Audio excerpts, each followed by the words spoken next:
Hi everyone, it's Diana Palm, the Love Witch, and today we're going to talk about some very interesting topics surrounding Halloween, All Saints Day, and All Souls Day. Be sure you watch to the end to see if you get a special message from one of your loved ones in heaven. The Celtics celebrated a festival called Samhain, which was eventually adapted into our modern day Halloween. Halloween is an ancient Celtic festival that was originally called Samhain. It's spelled S-A-M-H-I-N, but pronounced Samhain, which is really strange. I actually had to Google that after my daughter corrected me. Samhain was celebrated at the end of harvest season. It was time to basically gather and collect all the food before going indoors for the long, cold winter. It has also been widely recognized as the time of year when the veil between the living and the dead is very thin. In fact, it is believed that spirits and ghosts walk the earth on Halloween and the couple days following it, which is All Saints Day and All Souls Day. The Druids and Celtic people would light big sacred bonfires,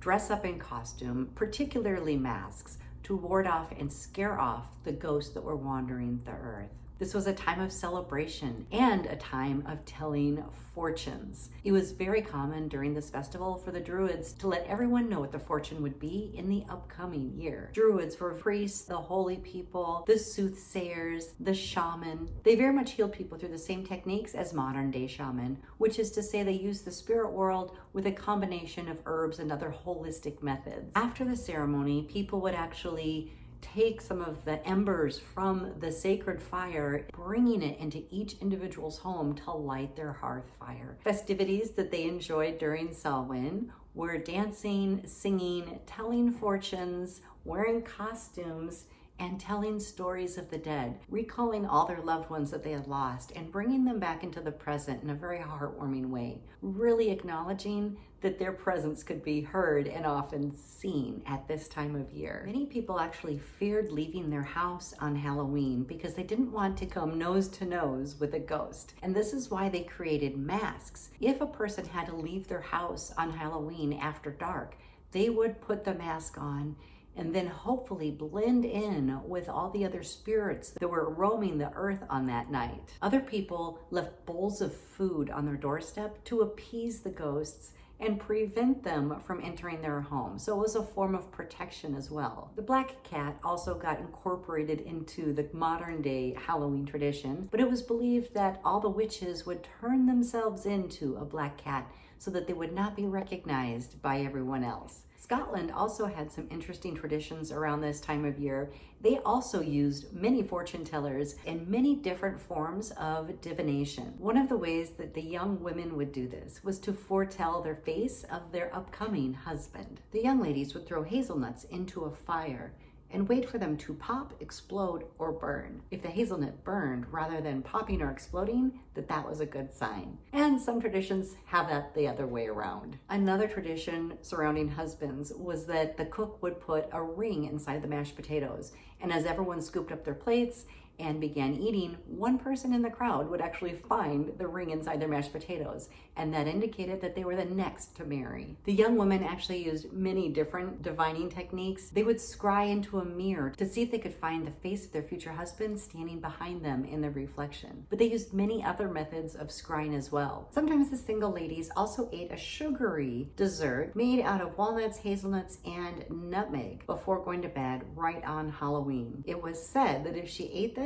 she would dream of her future husband. So if you're out there looking for love, ladies, and even gentlemen, try this and see if it works for you. Now, who out there have heard of soul cakes? Soul cakes are part of the Souls Day celebration that first came from England. It was said that the poor people would be outside begging for food, and families that had food and resources would give them pastries called soul cakes. As a form of payment, the poor people who received the soul cakes would promise and vow to pray for the dead relatives of the family that fed them. Soul cakes were encouraged by the church. In this way, the community could take care of each other, and the poor people could offer up those prayers that were so important to the souls that were wandering around. The church preferred the soul cakes over the previous custom of people leaving food and wine on the doorstep to feed the roaming spirits. The poor children would also go door to door asking for food and money to bring back to their family. This was known as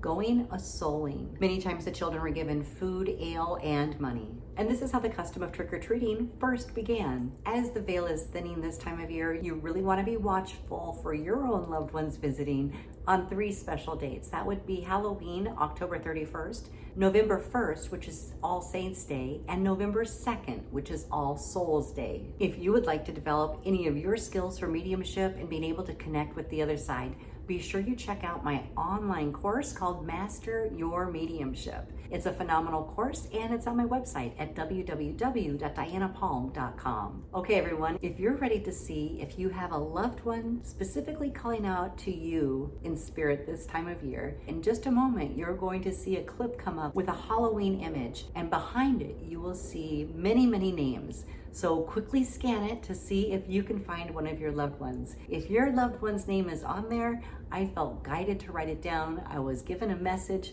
to reach out to you from your own loved one and send you love, let you know that they're around and that they will be visiting you this Halloween.